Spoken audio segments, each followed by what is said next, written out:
Hello, friends. This episode of the podcast is sponsored by Hanky Law. Hanky Law likes solving your problems when they happen, but loves anticipating them so they don't. They provide real people with real solutions to help get your life moving forward. Hanky Law provides criminal defense, family law, personal injury, and civil law. Listen, the legal system can be intimidating and scary. If you find yourself in the legal system, it's important to have lawyers who can explain the process, navigate the legal system, and protect your rights. Hanky Law's experienced attorneys use their knowledge to skillfully defend their clients. Maybe your family is needing representation during a stressful or emotional event. Hanky Law can help. Hanky Law is comprised of Blake and Kelsey Hanky with a family of their own, so you can trust they understand the value of keeping the best interests of you, your finances, your future, and the long-term interests of your children in mind. If you are needing legal help in North Dakota or Minnesota, go to hankyjustice.com or call 701-746-4529. Hanky Law, counselors and attorneys at law.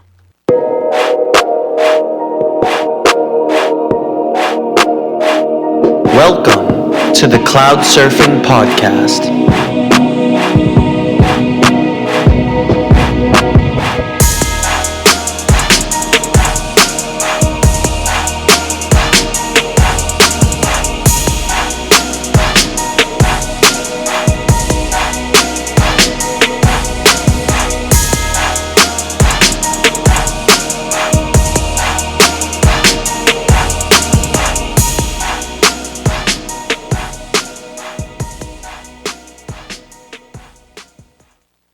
Why don't you just go ahead and introduce yourself real quick to everyone? Yeah, so my name's Isaiah. As Jake said earlier, we went to middle school together, and then I went off when my mom got a new job.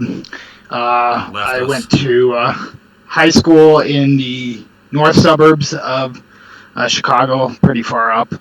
And then I went to Purdue for 4 years, majored in food science, and I work for Kraft now. I do like FDA and USDA compliance and analysis on that end. And on the side, I basically do, like my friends say, basically a little bit of everything. I cook a lot. Yeah, you're a bit of a renaissance man. You have a lot of interests.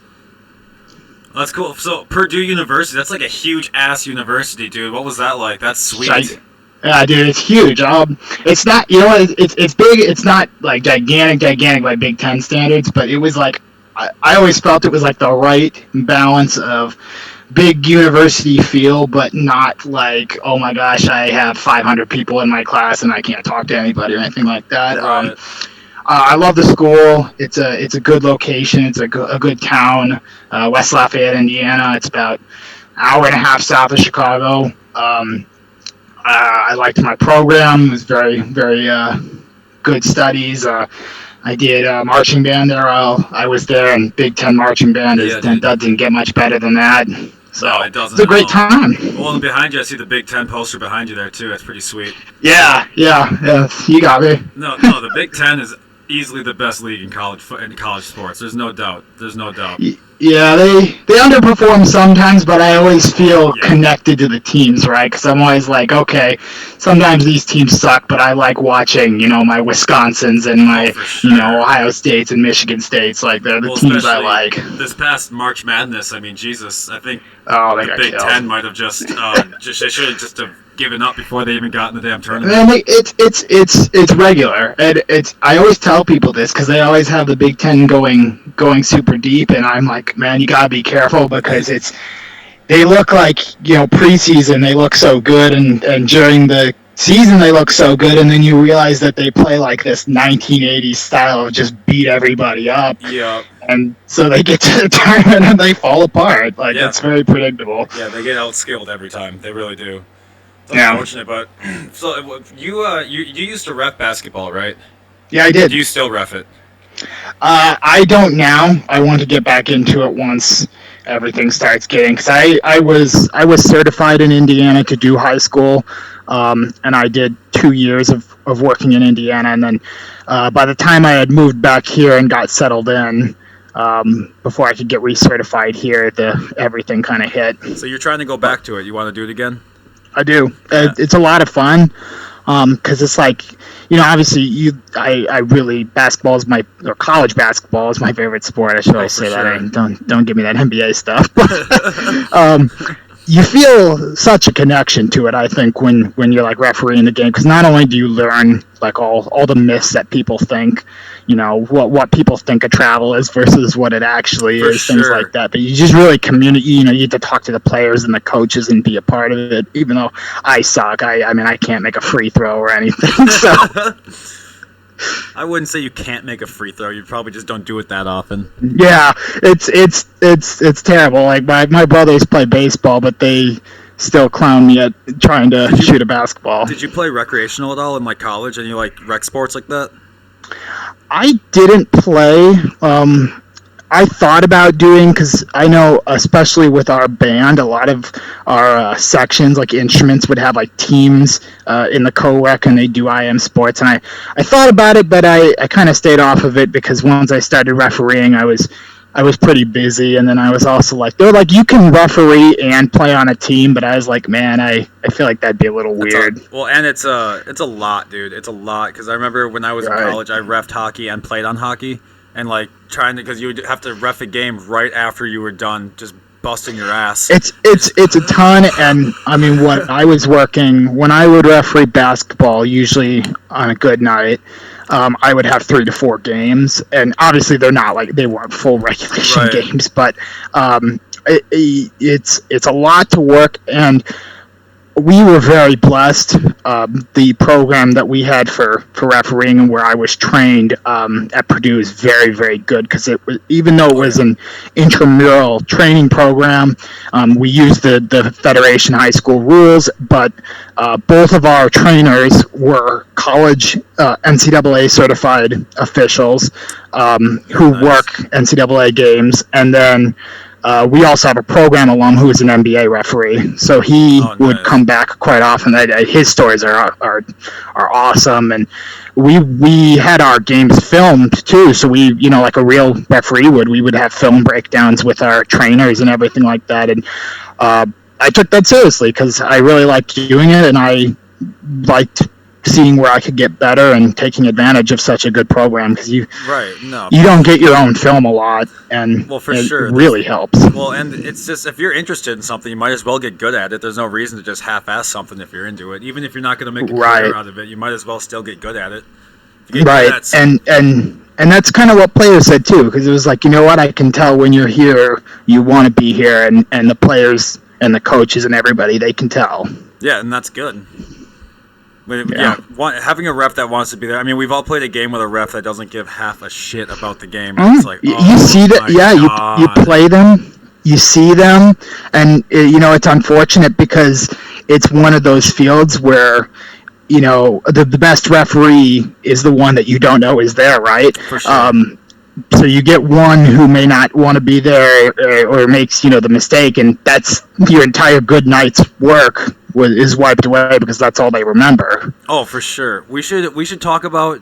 I know it was a long time ago, but when the Seahawks Packers game what the hell happened there? Because I still don't even know what happened. Are we saying that's the Fail Mary, right? Yep, the Fail Mary. Yeah. So the big I it's so hard for me, right? Because the one thing I always say is that they always say like don't criticize the officials or stuff like that. So I try to be fair, because I've been there and I know how hard it is. Oh yeah. But they basically, you have the Hail Mary throw, and the first thing they missed was an offensive pass interference, because he pushed the defender out of the way. And then you had 2 guys go up for the ball. The Packers guy got it first and brought it down, and the other guy kind of wrapped his arms around it. And so they called simultaneous catch, which in football, a simultaneous catch goes to the offense. So that would be a touchdown, but it was complicated by the fact that the 2 crew members didn't talk, they didn't communicate at all. So one called a touchdown, and the other one called an interception, and then the one kind of just took over and said, "No, we're going touchdown." And so it was like a master class of like how not to handle the scenario. But those officials were replacement officials, because the real refs were on strike. Right? And if I remember correctly, so they were not college officials, because you cannot do NCAA and NFL at the same time.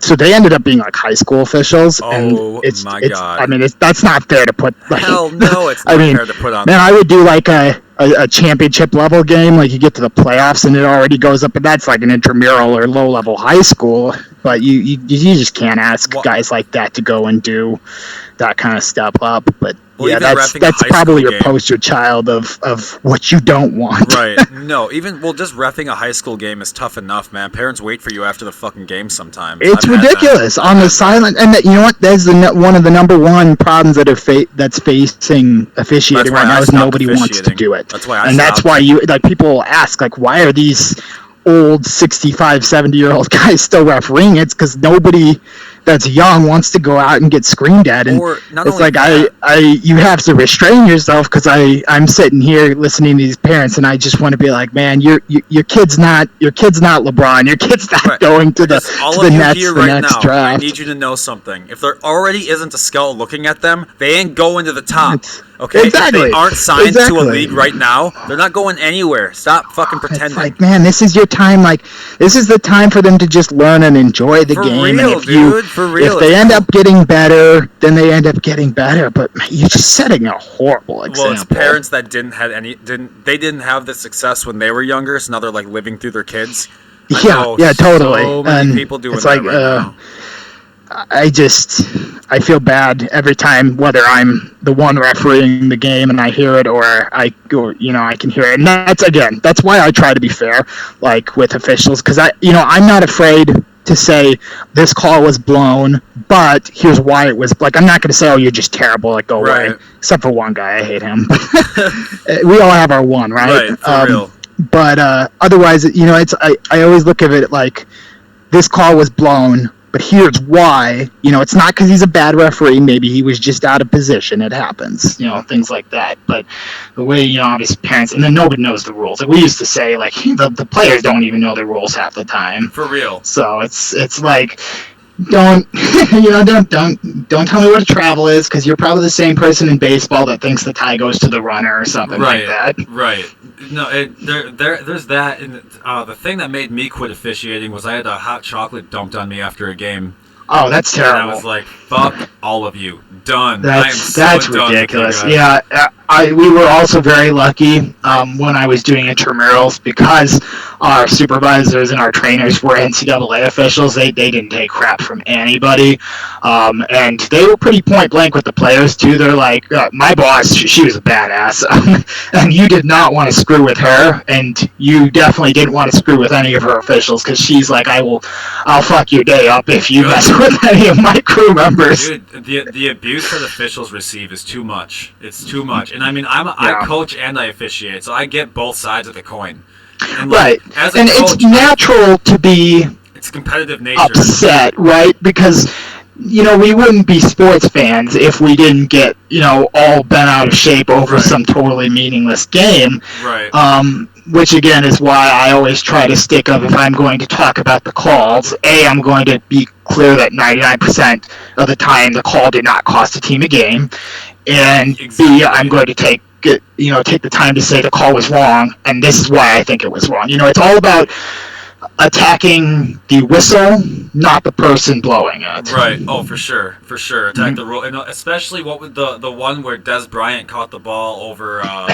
Was it Tremont Williams? Can't remember. And they called. This is the Packers game, right, where they called it no catch. It was an incompletion. Yeah, and that's like one of the cases where the fans are going to go after the refs, and they don't actually realize that that's how the rule is written. The rule says that's not a catch. The refs had it right. It's the rule book that was shitty, and like fans needed to realize that. And they did. Yeah, exactly. A lot of times. I feel like I'm constantly on like Big Ten Network posts where somebody says like, "How can you call that in that time?" And I have to be like, "That's what the rule book says." Like, I don't like that call either. But if he doesn't make that call, he's not working the playoffs.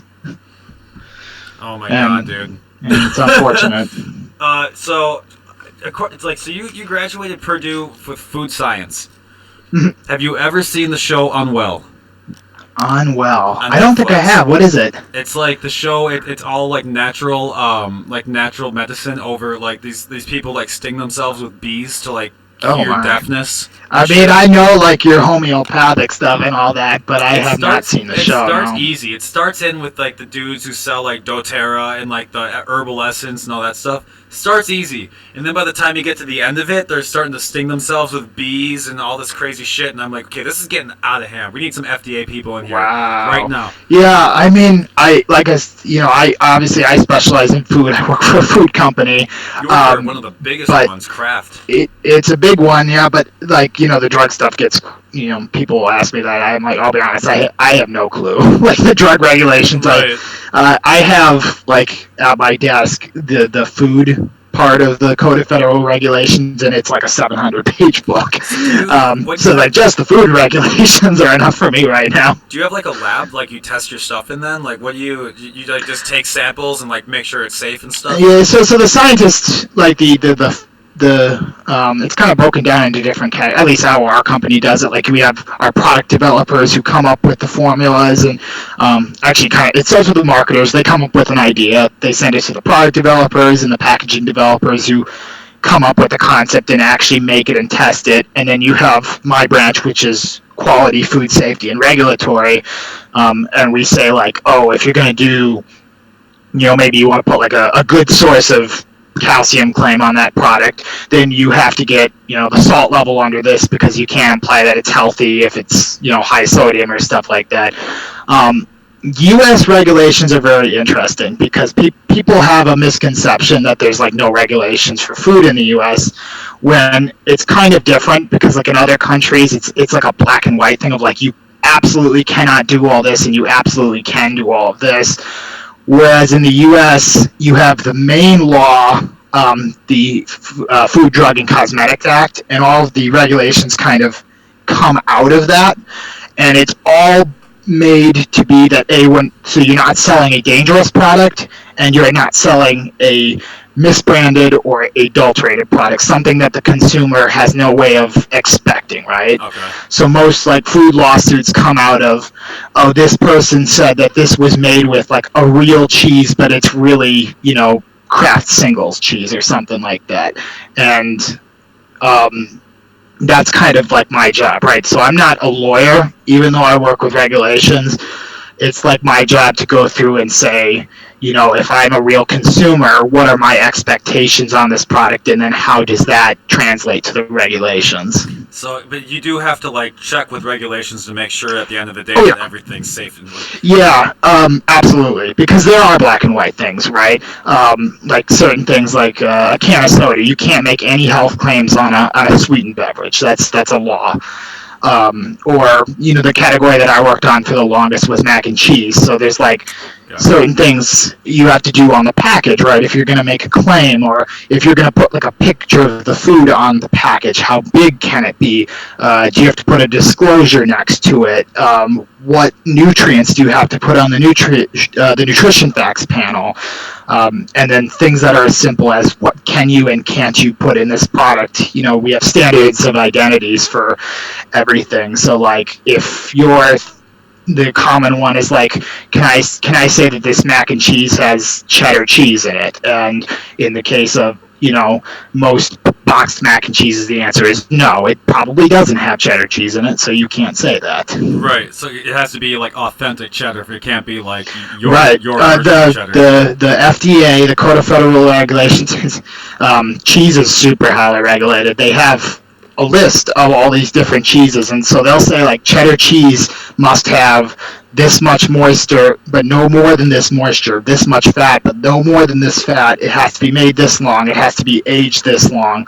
And that's what defines cheddar cheese. So anything else you can't call cheddar cheese. So when you see things that are like, cheddar flavored or cheddar inspired, that's how that's them getting around that there's no cheddar in there. Instead it's simulating it, right? Yeah, so it's just the taste of cheddar instead of actually. Yeah, exactly. I get you. Things like that. I usually use chocolate as an example. Like those Easter chocolates that are like sickly sweet, and they don't actually, if you look at the ingredient line, it's like sugar, palm oil, and then some cocoa powder. Yeah. Those will always say like chocolate flavored because there's a standard for milk chocolate and dark chocolate. Oh, so those aren't actually chocolate. What the hell is it then? It's like exactly. They make like it's almost like a syrup, right? And then they add powdered sugar, or not powdered sugar, cocoa powder to it. And again, they call it like chocolate flavored because it is flavored like chocolate. They probably have like natural and artificial chocolate flavors that they add to it as well. But obviously, in that case, it's not a product made with cocoa butter and enough cocoa solids, so you cannot call it chocolate. I get you. So Yeah. that makes me feel good that someone's doing that shit, because I'm not checking anything. I can tell you, I'm Yeah. just buying stuff. Well, it's a lot to take. Shit. It's a lot to try. And like, I got my parents into at least reading the labels of what they buy, right? Because they obviously people take it like way too extreme. Where they'll be like, "Oh, this is on like this has sodium nitrate. That's a big one in processed meats, but I'm not buying that." And then I'll be like, "Well, if it's in the product, it's safe, right? Like, the FDA is not going to allow a dangerous good or a dangerous ingredient inside of something." And then that's only one half of the regulation too. So FDA handles anything that doesn't have meat in it, and then once you get above 2% meat, that goes to USDA, and they're even more strict. So, that is something I've always wondered. Why do we have a USDA and an FDA? Like, why do we have two? So it's kind of like the history of how it came, right? So like before the 1900s, you really didn't have any regulating bodies at all, and it was it's kind of a shit show. What was getting out, the quality of food that was getting out, people being, you see like the stereotypical snake oils, right? Like people advertising that this oil is healthy for you, etc. So in early 1900s, you have The Jungle book written by Upton Sinclair. It comes out. It was supposed to be highlighting worker conditions in Chicago's meatpacking district, but everybody paid attention to the food instead. Because this book, you would have, they would describe things like people falling into the meat vats, which now that stuff wasn't always verified. He was known for trying to, embellish, correct, yeah, to highlight worker conditions. But people took that book as there's something up with our food. And so from that, you had the original Pure Food and Drug Act, and you had the Meat Inspection Act. So the Meat Inspection Act gave the USDA the ability to inspect meat products, and then the Pure Food and Drug Act established, at the time it was the Department of Chemistry, and then that became the FDA, and they kind of split on USDA was going to inspect meat products and handle meat products, and then the FDA would handle everything else, with some exceptions, of course. I see. Because the FDA also handles like medicine and like fake replacement hips and stuff like that, right? Yep. FDA handles drugs, drug approvals, all of that kind of stuff. USDA only handles, if you're talking about like your food and stuff, they handle meats, and they also do like some things like organic standards. A big one right now is the bioengineering disclosures. It's going to become mandatory to put that on the package, whether a food is bioengineered or not. That's Which a big project that I'm working on right now, actually. Bioengineered mean like GMO, or what is that? I guess. Yeah, it's a little bit of an extension of GMO. Basically, the USDA defined a list of crops that are commonly or likely to be genetically modified, and Congress passed a law that said that by the end of this year, you have to put on your package or make available a disclosure that says whether your product either contains or does not contain one of those crops. So like corn is a big one, soy is a big one, commonly genetically engineered kind of things. Definitely. And then there are optional ones too, like corn oil is refined, so there's not any like GMO DNA left in the oil usually, but the law allows you to say this was derived from BE, but you don't have to in that case. Okay, so you don't have to, but you could. In that case, would the company probably just not and just kind of let it go? It's kind of up to the company. Like, so for Kraft, we are doing it. We decided as a company that we want to be as open as we can with our products, so we are disclosing things that are derived from, in addition to the mandatory contains disclosures. Well, that's good to hear, honestly. Especially if a company as big as Kraft is going to do it, I'm hoping the smaller guys start following along too. Yeah, and then the nice thing too is all of these regulations too. They always give like small companies always get more time to implement them because for us it takes us a long time. The last big project they did was the nutrition label reform. They changed the format of the nutrition facts panel, what you had to put on, what you didn't have to put on. And in that case, it was like, well, we need to go through all of our products now because vitamin D is now mandatory to put on the pack, but we weren't testing for that. Right. So now we have to go get all of the vitamin D values. That was like a 3-year project. How do you test for individual proteins? Like, do you put it in like a Bunsen burner or some shit? Yeah, well, it's difficult, right? Because it also depends on the thing. Some things are more sensitive than others. A lot of them are actually calculated. To tell you the truth, so like suppliers are going to do the testing. There is an official testing method for everything from the AOAC. So like fat, they do things like calorimetry, and like actually literally for calories, you literally put the product in basically a blast furnace and measure how much energy it gives off, and that's how you do calories. So they have methods for that. The suppliers do that kind of testing, and then we kind of say, okay, we're using this, I don't know, flour, and it's got this much fat, this much carbohydrates, and we're using this much in the formula, so we can calculate, by serving, how much is in there. But you need the values, obviously. That's pretty. Do you enjoy working at Kraft? Is that something that you've been thoroughly enjoying?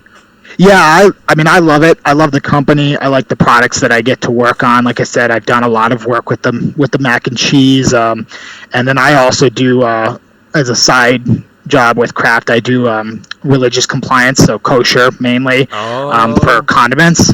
So I get to work with some of the really big kosher agencies like the OU that does Heinz ketchup. So there's a lot of exposure to like really cool products the Heinz ketchup, like the Kraft mac and cheese, and after all the schooling stuff, right, it's really cool to like go to the store and like find a box of something that you worked on and be like, that was mine. Like, that's pretty sweet. I did I spearheaded, like, for regulatory, the launch of the gluten-free Kraft macaroni and cheese, which was a lot of fun for that was my first project. Oh, that's awesome. Your first project was gluten-free mac and cheese. Well, I should clarify, when I started with Kraft a couple months out of college, I was actually a contractor. I was working hourly on a contract project working on that nutrition label reform, and then I was hired full-time out of the contract in February of 2019, working for the food service team.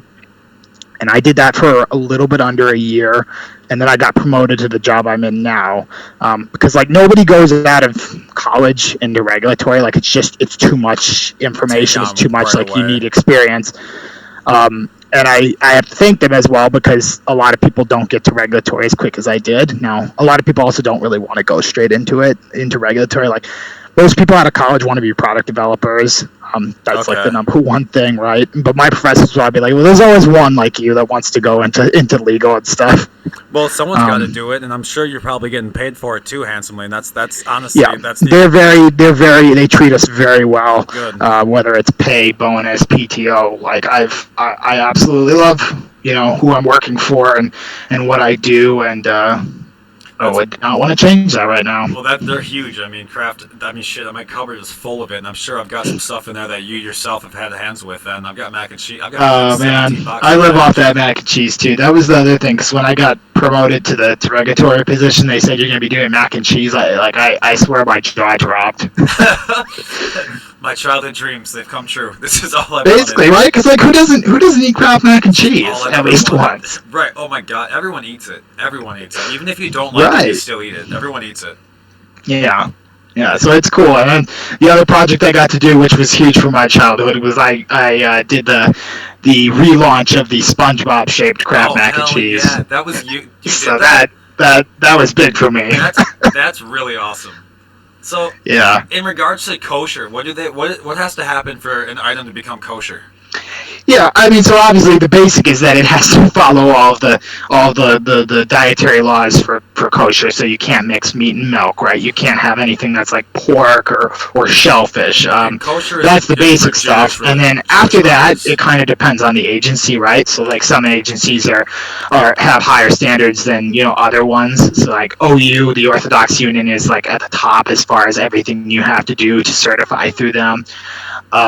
And so it's kind of we have a new formula, right? Maybe I want to run like this new condiment and I want to have it certified. So I need to prove to the OU that every ingredient that's going into this formula is kosher certified to their standards, and then they send a rabbi to whatever plant is being made, and the rabbi will be like, okay, this line is running only kosher items, or if it's running non-kosher items, they're properly sanitizing it so that there could be no cross contact between kosher and non-kosher, et cetera, et cetera. They're not mixing meat and milk, all of that kind of stuff being followed. And then they issue the certification on a per inspection basis. So as long as the rabbis, when they visit, as long as everything's is still good, then the products continue to be kosher certified. That's also assuming that you're not certifying for Passover, which is a completely other level up. It's just kind of mind blowing that there's so much like just when it comes to dietary measures, how much religion can implement into just making food. So like, what is Yeah. It's it's very big because it's like a lot of people do follow and don't follow. Like for me, obviously, I'm not Jewish. I don't follow kosher. I don't follow like halal or anything like that. So it's a very mind blowing thing to like people who don't necessarily follow those things, or to think about like Passover, where you can't have any grains that have been exposed to water, right? So like no breads or anything, no pastas. So but a lot of goes into it when you think of the how many people in the world follow Jewish laws or follow Muslim laws, as far as dietary goes, and those are only two of them. My family's half Indian, so if you are follow Hinduism, you don't do beef. There's all kinds of different ones. And is this all written into your job too, or if so, like, is this in like FDA at all, like when it comes to kosher? No. Kosher. Our kosher team is separate. It was a purely voluntary. Like I said, hey, I want to do. Like I'm interested in this. I would like to do this on the side. So that is a additional responsibility for me, other than like my main category responsibilities. And then as far as the FDA and the USDA, they do not do kosher or any religious certifications. The rule is if you are, they treat it as a claim, right? So if you're claiming that your product is kosher, it just can't be misleading, and typically that is interpreted as certified by a reputable kosher agency. Okay, I get you. So when it comes to like the Impossible Burger, right? Like all these fast food. Yeah. What is that all about? How would you guys? Yeah. So they're very they're both tricky and polarizing, right? And it depends on who you ask, because again, the main tenets of our regulations are not misleading. So you might ask one person who says, okay, I have a plant-based burger, and one person might say, well, if you're calling it a burger, my interpretation is that that's going to be meat. But you also might have another person who says, well, you said plant-based, so, I can understand that, right? As far as regulation goes, it's an FDA product because it doesn't have meat, and it's kind of a gray area right now. Okay. There's a lot of talk within FDA right now of expanding the regulations to cover it, because they're so new, that like the products that are coming out, and when FDA makes new regulations, it's a very long, like, people also think that they come out of nowhere, but they take years to develop a regulation, and then you have public comment period, which is a long time, and then they take the public comments and they may tweak the regulations, and you're talking 5-6 years to make a major regulation. Like, it doesn't come out of the sky. Well, and especially in a country of 330 million people, if you have an opening for the community to comment, that's got to be at least 100,000 people. Yeah, and that's not just the community. They take it from companies. They take it from producing associations.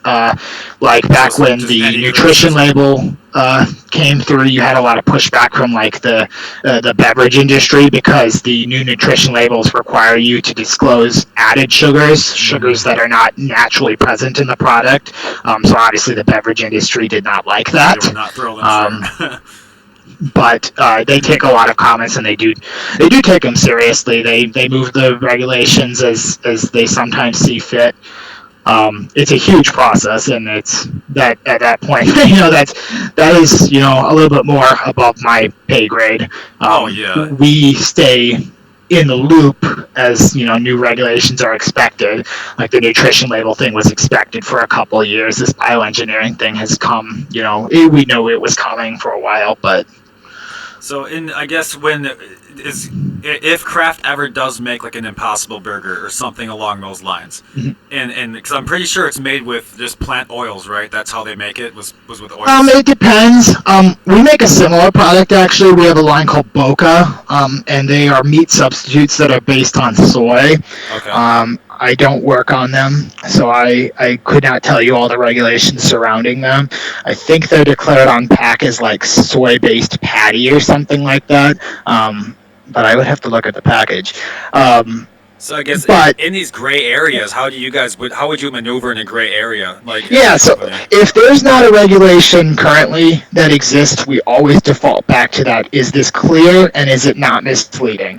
So we kind of look at it from a consumer's perspective, right? If I'm purchasing this product and I see this claim, would I be, otherwise tempted to purchase this product under like a false pretense, right? So we don't want to put anything on a meat-based burger claim, or not a non-meat-based burger, that might make the customer think that either there's meat in it or maybe that it emulates the nutritional qualities of meat, anything like that, that could cause issues. Now, they also want to promote like the good things in it, right? So like it's not meat, but soy is very high in good quality protein, so we want to put a protein claim on it, right? So it's like a delicate balancing act, and we are constantly having people come to us. We have like breakout sessions. They'll be like, "Oh, can we say this? Yeah, I think we can say that, but let's check with legal. Let's see what they think." Or, "Hey, can we say that?" And I'll go, "Nope, absolutely, that's not happening." That'd be me coming to you with this idea. I've got this great idea, Isaiah. It's gonna be awesome. You're like, no, absolutely. You know what? You'd be absolutely surprised. Those marketers, I don't know what goes on in their heads because they think of some great ones, but boy, they think of some weird ones. Oh yeah, I'm sure they have. Now, Illinois is you guys have recreational marijuana there, right? Yes, we do. The It was. I can't remember if it was last year or like right before that, but it's yes, we do. And I think that's got to be helping with public infrastructure there, right? Yeah, because first of all, it's ridiculously popular. Oh, I'm sure it is. I have friends who constantly come in from out of state for no purpose other than going to a dispensary. I feel the same way, man. I get it. They've done a good job with it.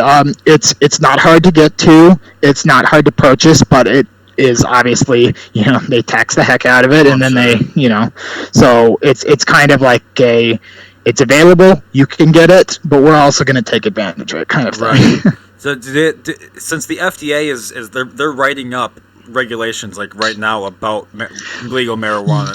So it's very tricky, right? Because the state issue is that the states are legalizing marijuana, but officially on the federal level, it is still a Schedule I drug.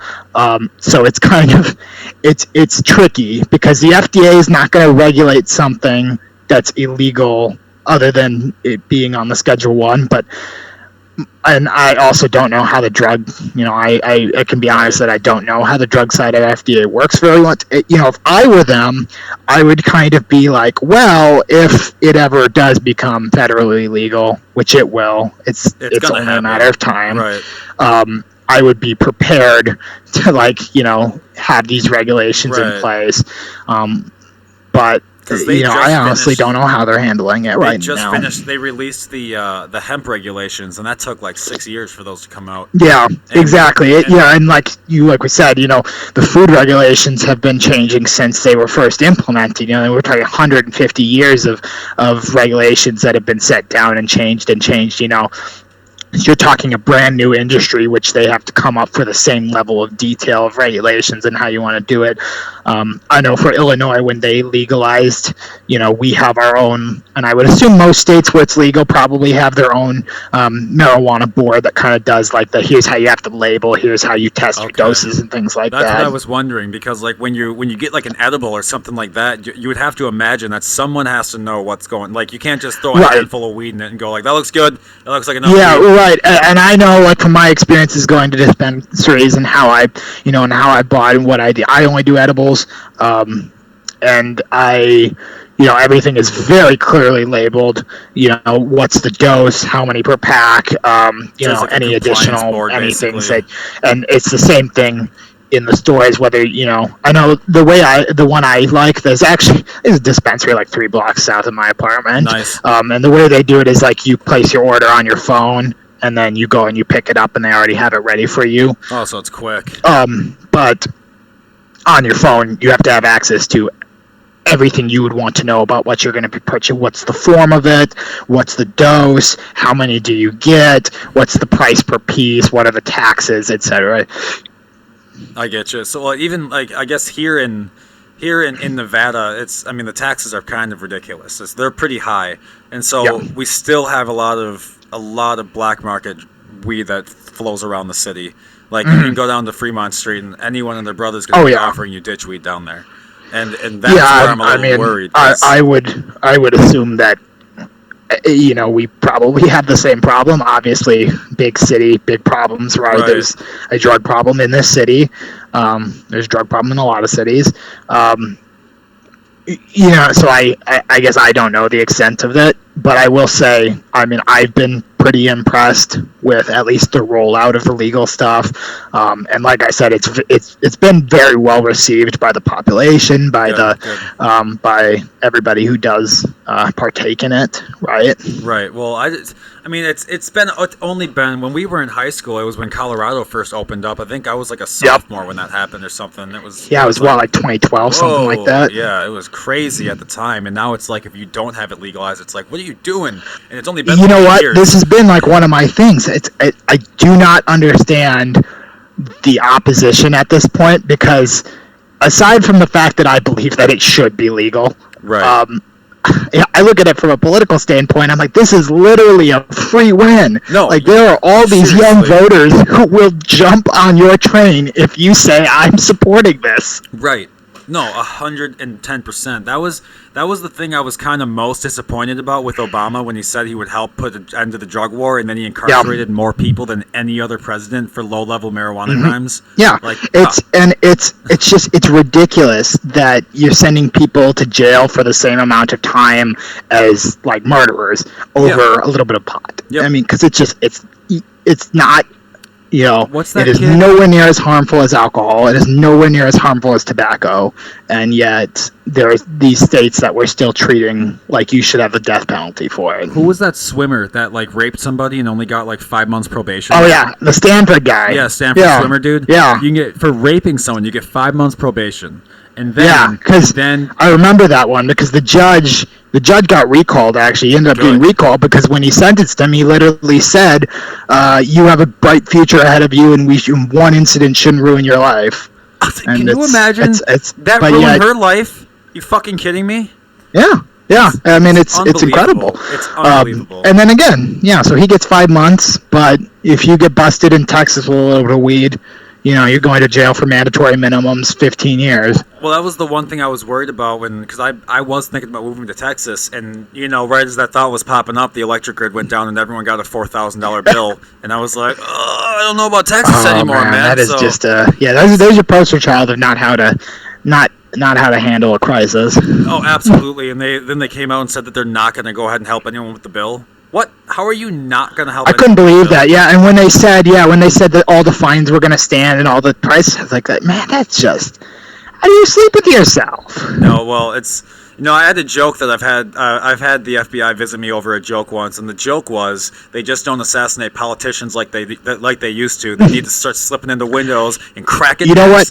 It's amazing that you say, like, the FBI is going to come after you for that. Because I remember, it was just in the news. A Michigan, it was either the Michigan president of the Michigan Senate or the president of the Michigan Republican Party. It was something like that. And he made a joke about and it wasn't even about a Democrat. It was about a member of his own party, a moderate, and they were trying to talk about how to get him out. And he's like, well, either he retires or we assassinate him. Otherwise, he's not going anywhere. And it's like, Mike, could you imagine what would happen if one of us said that in, like, a public setting? Dude, I literally got asked about it. Literally, I've had federal agents ask me about that joke. Are you serious? Yeah. Obviously fucking not. Look at where... Yeah, no, but it's it's like, people they just get dumber and dumber and dumber every day. That's why we need you to take care of our food, because we're too stupid to know what we're eating anymore. We're just... Well, I try to be responsible, right? Now, I do indulge in my bad for you foods, but every once in a while, yeah. No, I try to take care of myself too. I mean, dude, I remember in 2018 I weighed 265 pounds, and now I weigh 165. Damn, man. Yeah, I lost 100 fucking pounds. You know how hard that was? Oh yeah. So I don't want to gain that back. I really had to start watching how I eat, because I don't want to gain that shit back at all, dude. It's so easy. Like, you start losing. I lost maybe, like, because I gained a bunch right at the beginning of the pandemic when, like, you couldn't do anything. Yeah. And I finally lost all that weight plus an extra, like, 10, 15 pounds. And it's like you take 1 day off or 1 week off, and all of a sudden you've gained another 5. Maybe it's like it's a little bit like inflated for me too, because I end up getting, with my doctor visits, I end up getting weighed like every other week, so I really know if my weight's changing. You get weighed every other week? Yeah, so I get IV treatments, and so they take my weight to know how much to dose me every other week. I didn't know you got IV treatments. That sucks, dude. Well, you get used to it, right? Is it a cleaner or whatever? Yeah, it's genetic. So I got diagnosed senior year of high school, so this is way past when I got out of Wisconsin. But it made a lot of stuff make sense it's a genetic disease called Fabry disease. It's basically like your cells have, like your lysosomes, right, that store enzymes that help you break down waste products in your cells. So I'm deficient in one of those enzymes. So the treatment is IV therapy to basically just give you that enzyme back. Okay, so it's kind of like donating plasma, except for they just kind of give you. I get you. Mm-hmm. No, I'm not too. I haven't done I've gotten blood pulled or whatever, but I haven't done too many. I just don't go to the hospital for much. But I donated plasma, and like I've got this gnarly hole in my arm now, dude. Like it's this permanent scar here. I've got like me and my doctors make the jokes. I've got the druggy veins. Like you can see all the pokes and stuff. Yeah, dude, that's exactly. Everyone asks if I do crack. I'm like, no. I don't do crack or heroin or whatever. No, I couldn't. It's like, what? I joke with my parents and my mom, because my mom will be like, "Are you serious? Like you still aren't used to getting like a shot or an IV?" I'm like, "No, I don't care if I've been doing this for 7 years. I don't like getting stuck with a sharp object. I don't like getting stabbed. I don't know what it is. I don't know what I could say about it. I'm just not a huge fan of getting stabbed. It's not my thing." Yeah, it's not. You know what? I tolerate it because I have to. It's not because I want to. This is what I really wanted to ask you: the Johnson & Johnson shot. Yeah. That is the U.S. paused it like 2 days ago, saying 6 women got a blood clot, 1 woman died, 1 in critical, and then the rest are like okay.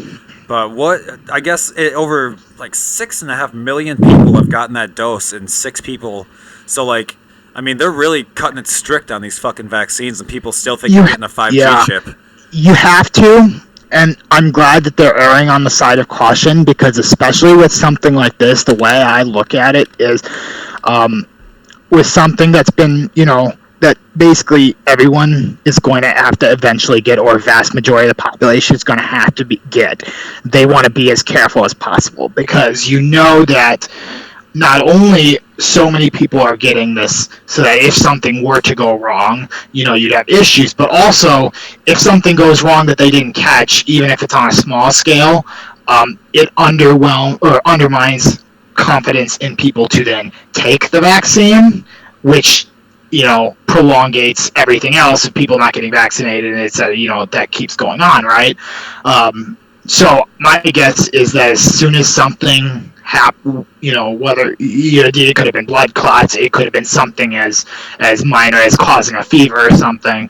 I think they were going to pause it, and on the other hand, you've got Pfizer and Moderna cranking out vaccines right now, and the supply has been going up incredibly. Like, I know for Illinois, and Illinois, they've kind of treated like 2 states, the rest of the state, and then Chicago, because each state only gets a certain amount of vaccines, so there was not enough for the city when you consider how many had to go to the rest of the state, right? So we've kind of had our own rollout, and with my medical condition, I was on the pre-existing condition list to get it earlier, and 2 months ago, they were like, you're probably not getting it for a while, even if you are on the list, and then all of a sudden, I want to say at the end of March, the appointments started opening up and they started moving into the next phases. And then, what do I know? I got my first shot of Pfizer, and then I got my second one last Sunday. Oh, so, nice. So you're fully vaxxed up.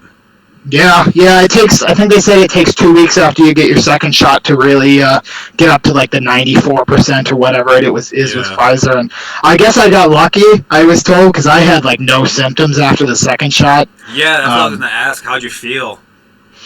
Yeah, I felt fine. It's funny. Like, so the first thing I actually noticed about the first shot was when they gave it to me, I didn't feel a thing. Like, it was the most painless shot that I've ever had. Maybe it's because I wanted it. I don't know. Yeah, right. And I was a little bit sore, but nothing worse than a flu shot with the first one. And then with the second one, it was a little bit of a poke when I got it, and a little bit of sore the day of. I took a Tylenol, and I slept fine. I didn't get any of like the fevers or anything. I woke up fine. I didn't have any pain. It was amazing.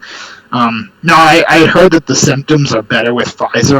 I've been told that the Moderna one is the one that really kicks you in the ass, but.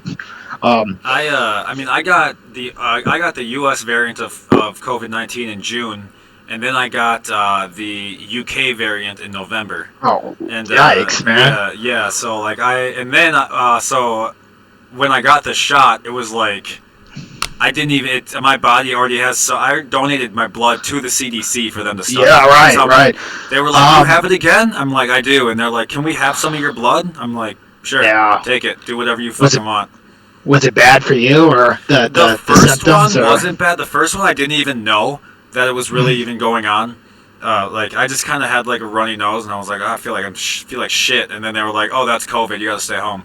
And then November, I was in my car, and I was just driving home, and it fucking hit me like a baseball bat, dude. Like, I was driving, my head just got fuzzy, and my face just hurt, my lungs hurt, and I was like, what is happening to me? I thought I was having a stroke. Oh. And the next day, I couldn't really breathe, so I went in to go get looked at, and they were like, "Oh yeah, you're filled up with that shit." Man, that's terrible. 2 times too. That's brutal. 2 different variants. Because I was pissed. I'm like, I thought once you get it, you're good, and they're like, "This." Yeah, because it mutates, right? Like, you the can UK get the second one's one coming through now. I'm like, of course it is.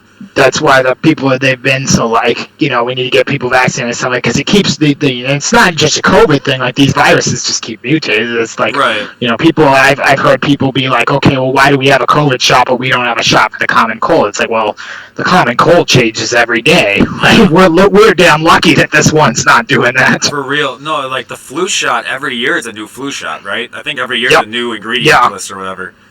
And even that is only for what the CDC identifies as the most probable strain of the flu, because it mutates more than once a year. Okay, so do they just guess, like, based on previous mutations what the next one's gonna be? Yeah, I think they do, and I'm not super familiar on the process, but I know that they do, they're tracing and stuff like that, and they observe, like, how the viruses are mutating, like, what's most likely, and I think they can kind of do, like, I don't know if catch-all is the right phrase, but I would guess they can do vaccines that have a couple different variants in it too, right? If they're putting the right genetic material in the vaccine. But obviously, it's not possible to make a vaccine for every variant. Right, no. And so I don't know a whole lot about vaccines. I'm not going to be the guy to sit here, this is what's it, I know what's going on. When it comes to an mRNA vaccine, And I mean, people have tried to explain it to me, and I go, oh, okay, and then I just let them finish because I don't want them to think I'm dumb. I still am not fully understanding what the difference is between a regular flu one and this one. Right. Yeah. And I probably couldn't tell you either. Like, I remember learning it when I took like biochemistry in college, and I did we did a lot of the stuff like mRNA and how the vaccines are made and stuff like that. I honestly don't remember. Yeah. And now I feel like I wish I had. No, it's a curious one for me because I mean I hear so much, like here in Vegas especially, everyone thinks they've got their medical certificate because they have Facebook. Yep.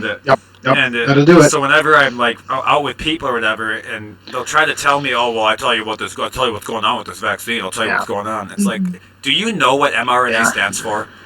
Like, the big thing I always say is like, so okay, I'm a food scientist, right? And if I tell somebody something about food and they are not a scientist or they haven't studied it, I would hope you listen. Right. Because I've done this for which is why I'm calling my college and my work experience. I've done it for 7 years. So at the same time, I'm going to give the same courtesy to the medical scientists. So if you tell me that this is how this vaccine was done, and you've tested it, and you're confident in it, I'm not going to question you because, again, at this point, how many people have gotten the vaccine?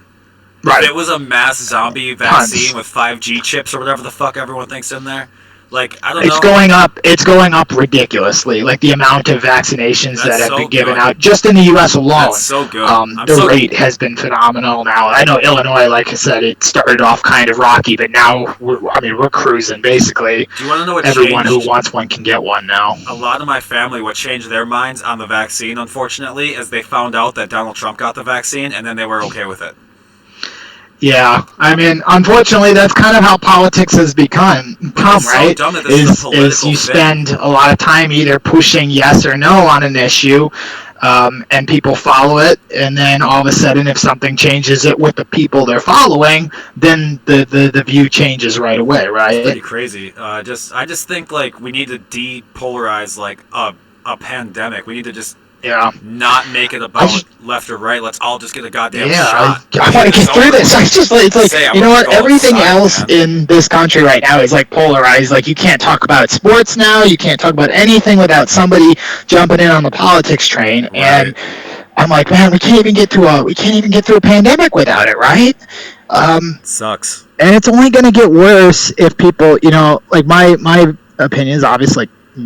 Not everyone's going to agree with me. You and I don't agree on everything. Right. But you and I can sit down and have a conversation and laugh and have a great chat and completely respect each other. Respect each other, exactly. And the politicians can't. Right. And a lot of people can't. And so, like, my thing is kind of like, I'm not afraid to share my view.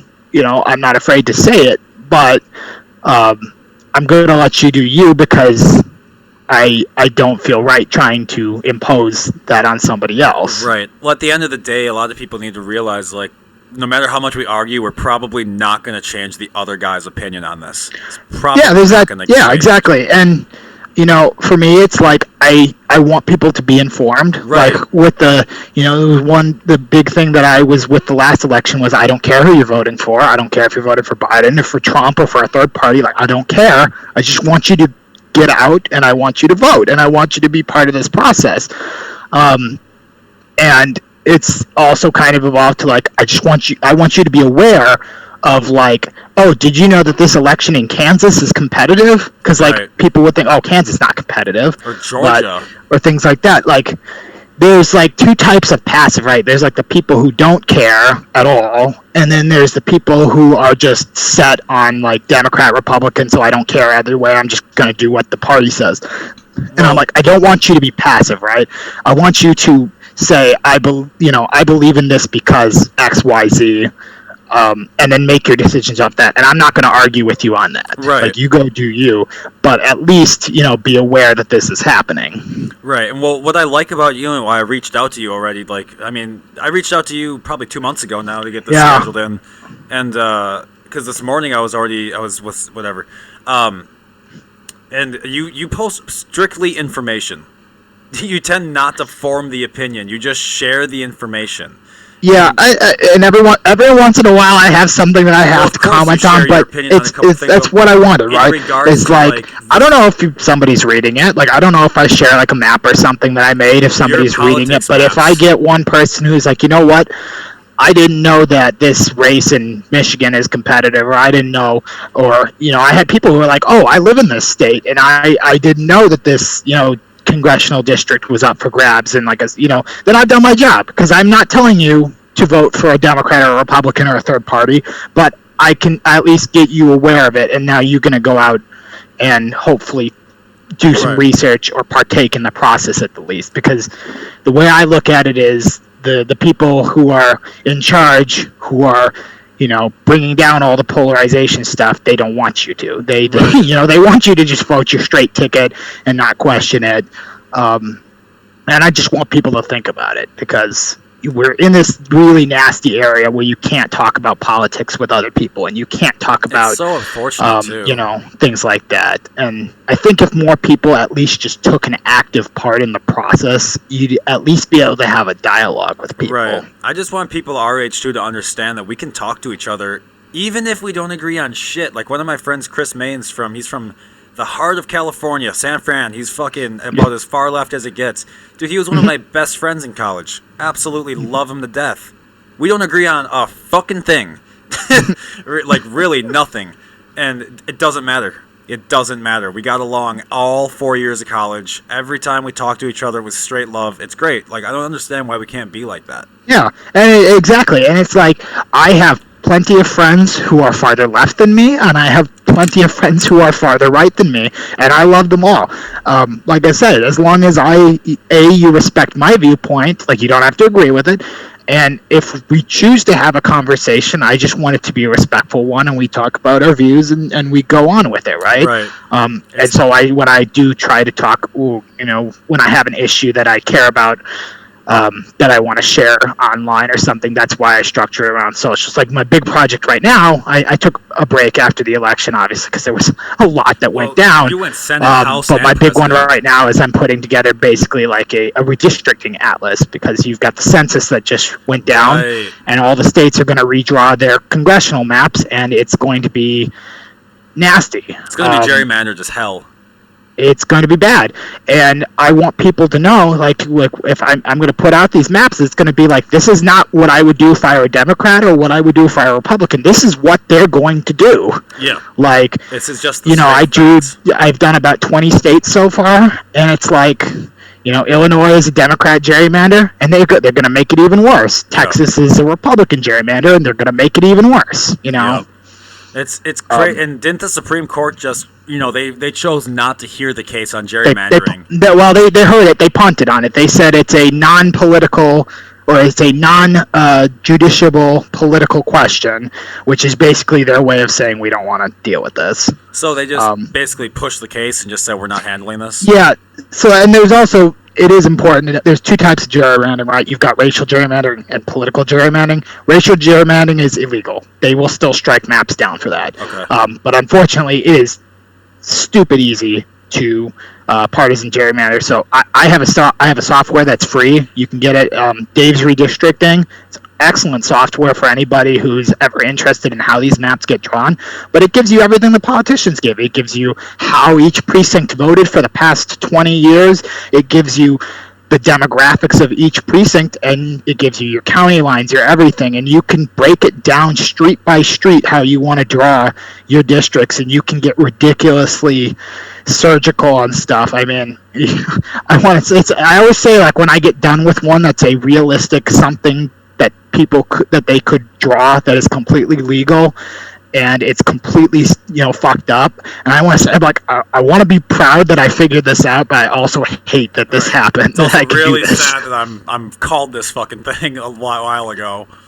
Yeah. Yeah. No, that's... Yeah. It's pretty nasty. It was like, what was it? New York. Yeah, I got New York's losing 2 seats, so they have 27. And they're losing 2 seats, and I got a 23 Democrat to 22 to 3 map on it. Completely legal, follows the Voting Rights Act, everything like that. I haven't done Texas yet. not because I'm afraid of it, but because it's going to take a while. Consuming. Yeah, it's going to be real time consuming. Yeah, they take a lot. And now some states make it easier, like Iowa. Iowa says you can't split counties, so that makes it easy. That makes it way easier. Yeah. And they're all like squares already. So what? I guess the Georgia voting laws that just got into place that everyone's up in arms about, and there's two very conflicting arguments on the internet about this, and it's very polarizing to the general population. So what I've been reading about it is that you personally cannot hand out food or water to anyone, or else it's a felony. But I think it's a misdemeanor, but I can't. I think it's a criminal offense. Did they make it? A felony? Yeah, I wouldn't be surprised, but I think it's a criminal offense. Either way, but you can make your own firm to like pass out water and food. So the fact that they wrote that in there, what does that mean? Like, it seems like they're trying to backdoor something without explicitly saying what they're doing. Yeah, so, I mean, the argument against it is that Georgia, for a long time now, has been known to have very long lines in a very specific place, and that's Atlanta. Yeah. And we probably guess how Atlanta votes. And so the argument against is you have very long lines, so people are giving out water and giving out food because there are people who actually legit waited 4 hours in line to vote. And the argument for then is that the people who were giving out that food and water were members of political campaigns who could influence people by saying, hey, here's some nice stuff. By the way, I'm representing this campaign. And then people would psychologically think, oh, that was a nice person, you know. So those are the arguments. I mean, for me personally, I just think electioneering is already illegal. Going to polls and giving people stuff in exchange to vote, it's already illegal. A crime, yeah. It has always been illegal. And I think the thing that I saw about that was somebody tweeted and they were like, Donald Trump lost Georgia because somebody gave me water. Said nobody ever. Right. No, exactly. Well, and the thing with Georgia, I mean, first of all, Governor Kemp of Georgia, this is not the first time. When he was Secretary of State for the state, he's been under fire multiple times for the way he does elections. And so when it's interesting because people ask me that, like, if you see one state, like if you're talking to somebody who doesn't follow politics at all before the 2020 election, and you were to give them like one state that nobody saw, that they wouldn't see coming, that was going to flip, which would it be? And I said Georgia, because the past 10 years of demographic changes in Georgia have kind of been leading to this, and then it culminated right in that 2018 governor election. Yeah. Less than a point, it might have been less than 0.5%. It was very close where Kemp squeaked it out over Abrams. Kemp was the Secretary of State at the time. Mm-hmm. He oversaw his own election, and so people said, and had the investigation afterwards. When we removed all those like election boxes or stuff in Atlanta, was that Kemp ordering it? It got dicey whether or not, in the end, Kemp ended up winning it. And I said, basically, you know what, I'm looking at these numbers, and Stacey Abrams got 54% of the vote in Gwinnett County. And I told one of my friends, I was like, you know what's going to happen? If Biden wants to win the state, he's got to get 60% in Gwinnett County or more. He does that, he wins the state. Lo and behold, he got 62%. And that's another thing with the informative posts, right? I want people to see things coming, right? So that when they happen, it's much harder for people to, because after the election, all the stuff that came out with people trying to say this was rigged or this was crooked or things like that, and it's these things that you can explain very, very easily. Like, I can tell you, why somebody lost. Why did Biden lose Ohio? Why did Trump lose Georgia? Like, it's very easily explainable on a map with data, but people don't don't want to listen to it. Well, unfortunately, the night of November 3rd, that night Trump called a victory, and there wasn't, and it's like right there. I was watching it. And I knew it was going to come too, because you could see it coming. Like, you knew he was going to do it. Pennsylvania wasn't there, Arizona wasn't there, Nevada wasn't there, Georgia wasn't there, and he claimed none of the swing states. Like, even if you did win, how are you going to say? Even if you did win, how are you going to say you won without Wisconsin or Michigan or anything? Right. It was just strange, and it was like the second he did that, I was like, uh-oh. this is not going to be good. And sure enough, 2 Yeah. months later, it sure as fuck wasn't good. Well, and the thing too is like I saw it coming because I knew he was going to do it in 2016 too if he had lost. Yeah. You know, he had said that line about like, were you going to concede? And he's like, oh, maybe if I win, I'll let it go. So you know, it wasn't that hard to see coming, but I was distressed by how far it went, right? Because it's one thing to say, you know, I think I won and I think I was cheated.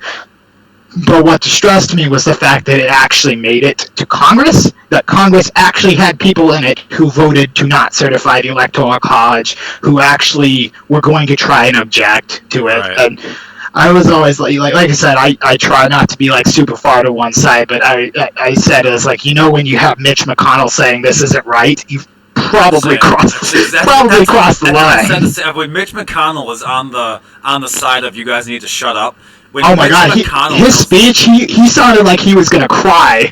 He was for a minute there. I wasn't sure if like John McCain came down and like took over his body for a second and put some decency back into the shit. Yeah, you know, and that's the kind of thing, right? I miss the John McCains because I didn't agree with him on a lot of politics. I agreed with him on some of them. Right. But I respected the hell out of that man because he walked you the know, goddamn walk, man. I love, you know, he had those morals. He wasn't afraid to say what he believed in, and he was a POW veteran. He's exactly POW. He's a great person. And that's kind of, you know what, when I think of like a senator, that's what I want from a senator, right? Like, he thinks of his own mind when things that he really didn't agree with, like how they tried to repeal the Health Care Act with the reconciliation process. And he said, you know what, that's not right. I'm going to vote against it. Yeah. Even though, you know, that was like their one shot to repeal it. Like the thing that they had been saying for 10 years. And he's like, you know what, I don't care. I'm going to sink this.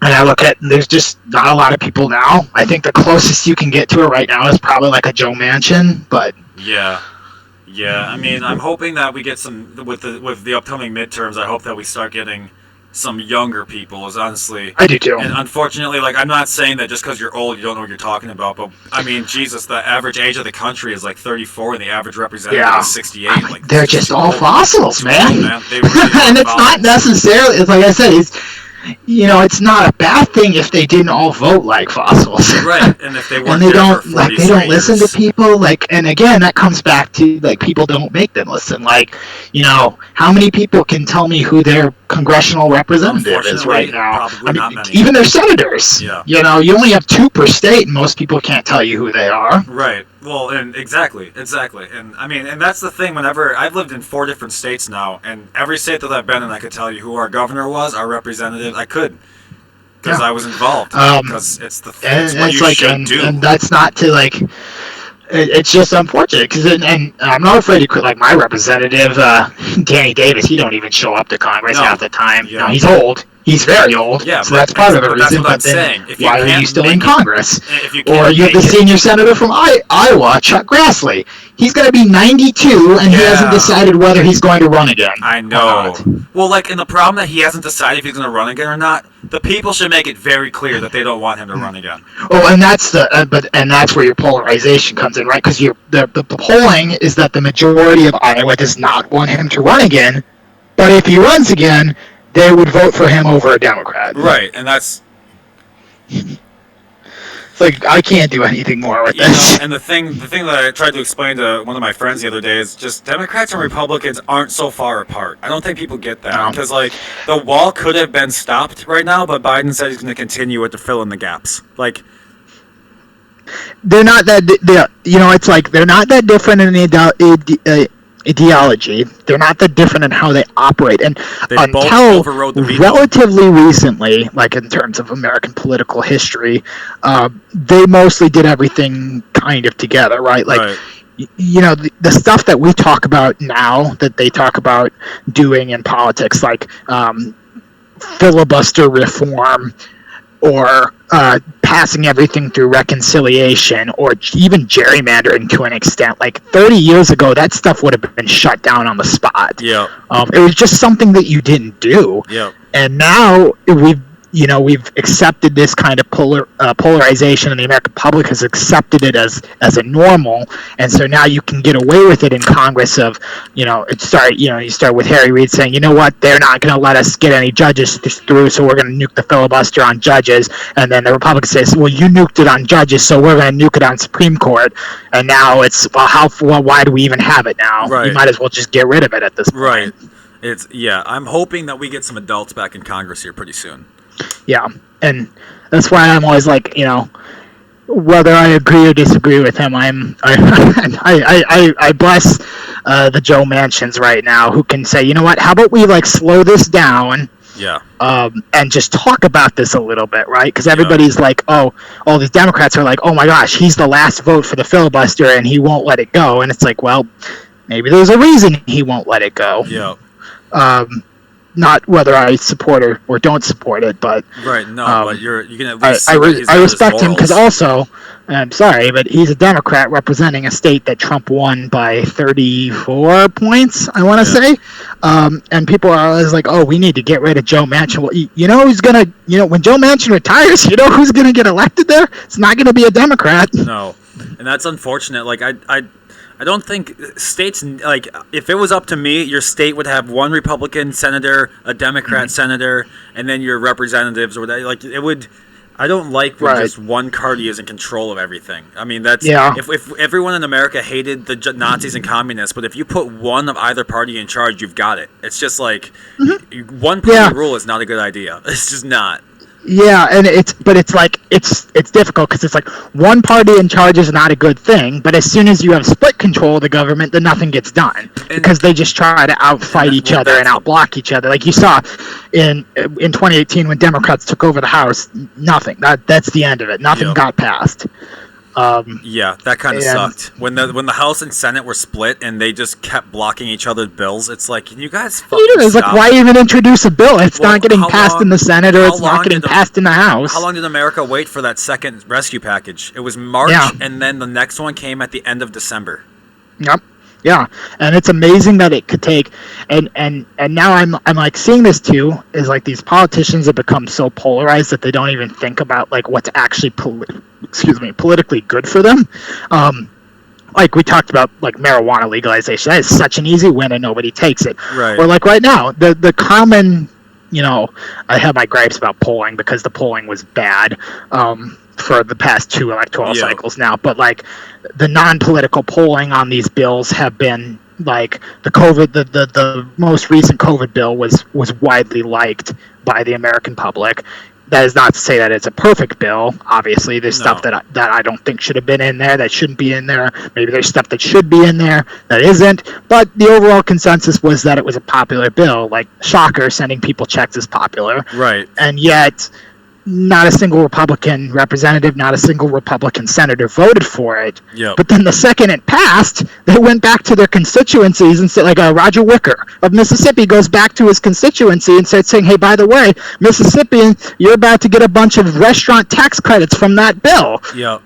Oh, by the way, don't look up that I voted against it. Matt Gaetz was classic. I mean, we could talk about Matt Gaetz all day, but that dude was classic. That dude was classic for that shit. I could say so much about him, but I'm just how dumb can you be?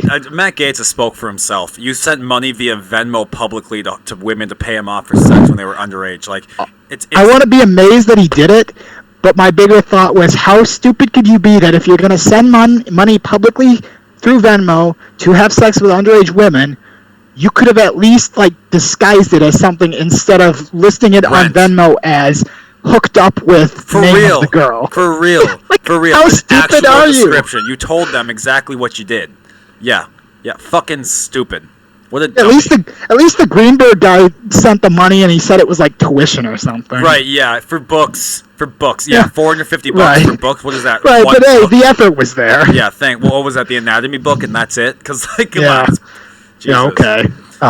It's just but the fact there's so many people defending him, and they're oh, it's just a smear campaign. I'm oh my god, they have the Venmo receipts. It's not a smear campaign. And I'll tell you right now, if Chuck Schumer would have came out as he paid off, how many Republicans? It'd be hang him on the spot. Fucking Capitol been stormed 2.0. Second time. Jesus. It's like I said, it's people see, what they want to see in people, and the second that Matt Gaetz came out and said that he was going to be Trump's #1 best friend to like a creepy degree, Yeah.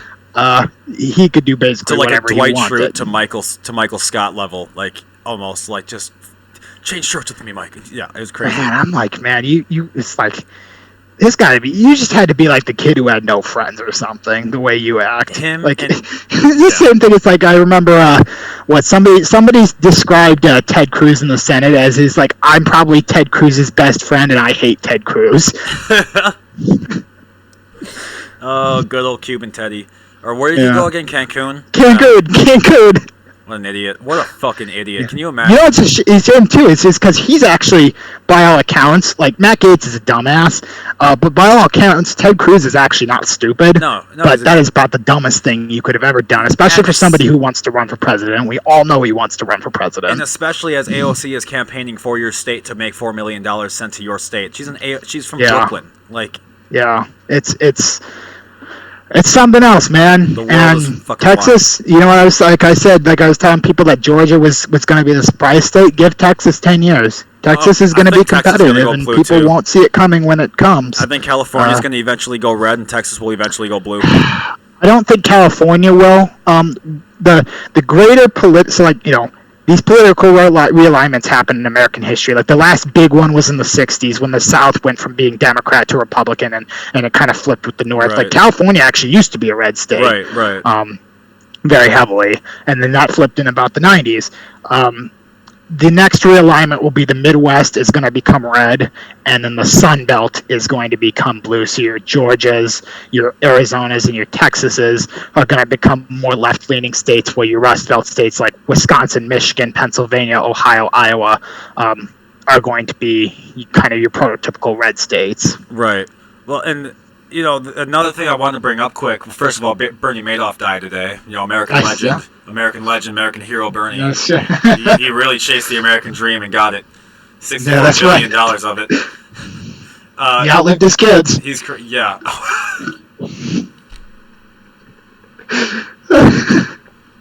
Oh my God.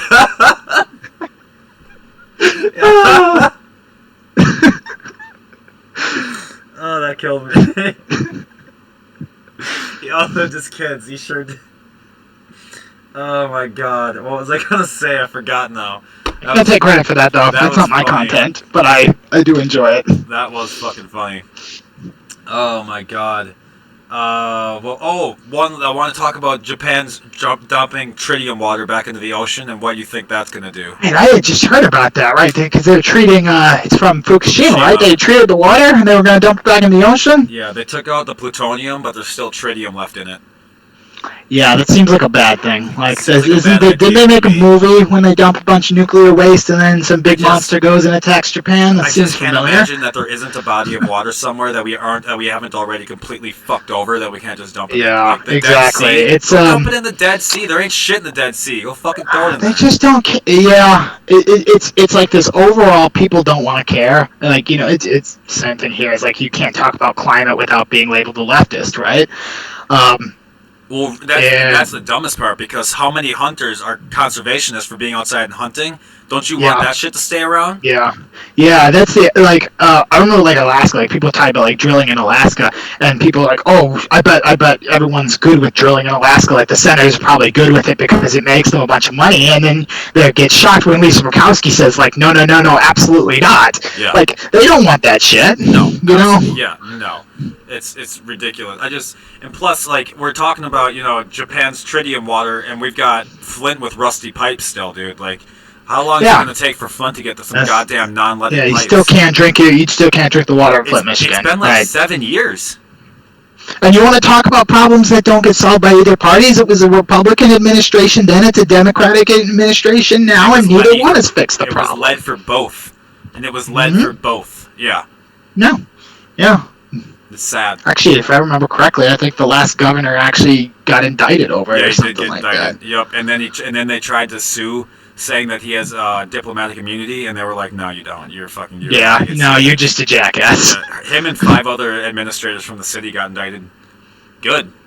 Good. More Yeah, shit like that absolutely. needs to Like happen. I said, I don't care what your party is. If you're a scumbag, then go to jail. Yes. See, that's why I like you. You base your information on or base your opinions on information and like humanity, and that's I mean, I can't feel good about myself if I support somebody, shitty, right? Like, what if I'm living in that city? I gotta drink that water, and there are a bunch, and like, I can be completely honest. I'm quite well off with how I am allowed to live. Like, I don't have to experience that kind of conditions. But if I did, like, what the hell am I gonna be doing? right. And then I think that's the thing with our generation too is like a bit of a compassion and empathy because I think it's because we can see it too when people are physically putting videos on their Twitter of like them filling up a dirty cup and they're like, "This is my drinking water." Yeah. It's like it's that one, and it's healthcare. Like healthcare, people like Congress and these people still don't get about healthcare. Like with my medical condition, like I know very much about like medical billing and shit like that. And I remember like it was like 7 or 6 years ago. It was like right before Trump got elected. You had Jason Chaffetz, who was a representative for Utah, and he literally went on TV and he was like defending, like trying to go back to no protections for pre-existing conditions, and he literally said like, oh, maybe Americans should think about, instead of buying an iPhone, they should prioritize their health care. And it's like, fuck you. Yeah, dude. As if, dude, and that's the thing. Like, I heard the other day someone tell me like the American dream used to get here, and now it's to get the fuck out of here, to get some health care somewhere. Because one of my friends moved to Switzerland, and she's a teacher over there now, and she found a lump in her breast. And she asked a fellow teacher, like, hey, what should I do? Like, how do I get an appointment? And they're like, what? Like, just go to the cancer center. Right. And she's like, don't I have to get a referral? It's heartbreaking how many stories you hear of, like, people who are literally on their last breaths in the emergency room, and they ask the doctor, how am I supposed to pay for this? Yeah. Yep. Like, I mean, it's terrible. And it's not to say that other systems are flawless, right? Like, I have family in the UK. There are wait times. They're not as bad as people say they are, but it does exist. But they are, when I go and I visit them and I tell them, like, did you know that my insurance tried to not pay for my thing, and so I got a bill in the mail, and it was literally like, here, please write a check for $125,000. I'm okay, let me just get my checkbook out. That's in my back pocket, actually. I've got that, yeah. Yeah, exactly. And it was literally just the insurance just trying not to pay. Like, I called the insurance company, and they're like, oh, we were supposed to pay for this. We got it. I'm like, you were just hoping that somebody didn't call. No, yeah, just pay you $100. Like, fuck that. That's crazy. Yeah. That's crazy. And I think that's one thing that younger Republicans and Democrats are uniting on, because everyone our age has some sort of depression, anxiety at this point, and we all need meds for it. And so everybody has to deal with it, right? And you don't have to support like a socialized Medicare, but like, is it? I can't believe it's still an argument that people say that there shouldn't be any protections for people with pre-existing conditions. Like, I can't believe it. We're still arguing. People about say that until it's their kid that's born, and then it's like, oh, maybe we should have it. Yeah, maybe you should.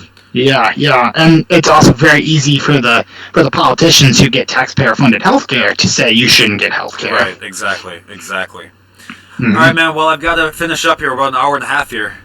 Oh, man. I know. Flies, man. I could ramble for a while, right? Flies. No, thank you so much for coming on, though, man. People are going to love this. Hey, thanks so much for having me. I've been looking forward to this and chatting, and it was a great time, man. We should do it again. We should get you on here again. We got more to talk about. Absolutely, man. I'm always up for this. Anywhere you want anyone to follow you at online or anything like that? No, honestly, I don't really have any public stuff, but go out and, I don't know, go enjoy mac and cheese or something. Sometimes you should make a Twitter and make like a public figure account. You would do well. You would do well. You get a pretty good following. Yeah, other than sports, I don't really do it, but... All right, man. Well, it was nice talking to you again, bro. We'll catch up. You too, man. Have a great time. Take care, bud. See ya.